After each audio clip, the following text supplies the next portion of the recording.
Hi, I'm Liam the plumber, and this is how to install an electric towel radiator using the Duo Power 8x40s and the correct screws. Electric radiators should only be installed by a qualified electrician, as they know the regulations regarding where these can be installed inside of a wet area. In the real world, this installation is too close to the bath behind me. However, we're on a set, there's no running water, this is the only space I've got, and we're here demonstrating the fixings. We're going to use the brackets provided, but we're not going to use the fixings provided. We're going to use the correct thing, which is the 8x40 Duo Powers and the correct screws for those plugs. So every towel radiator is different, so make sure you read your instructions.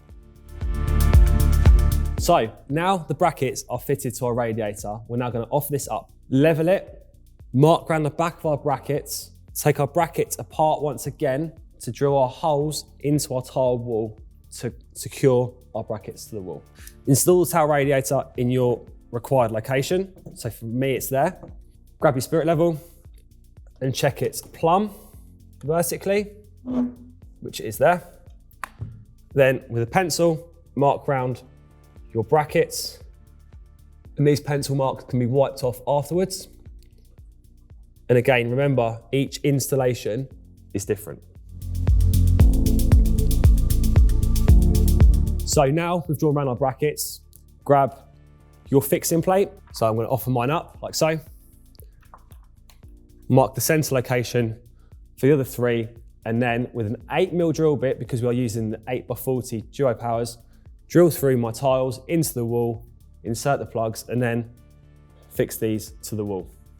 Before you go putting your brackets on, make sure you wipe off your pencil marks like I said earlier. Now is the easiest time to do it.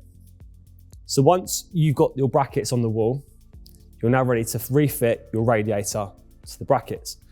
Once it's on the wall, check its level before proceeding to refit your grub screws that retain your radiator to the brackets on the wall. So there we are, towel radiator is installed to the wall, and in your home, it will heat up. Here, it won't, again, because it's a set, but we've used the 8x40 Duo Powers, and of course the correct screws to go with those plugs. Thanks for watching. I'm Liam the plumber. This has been how to install a towel radiator using Fisher fixings.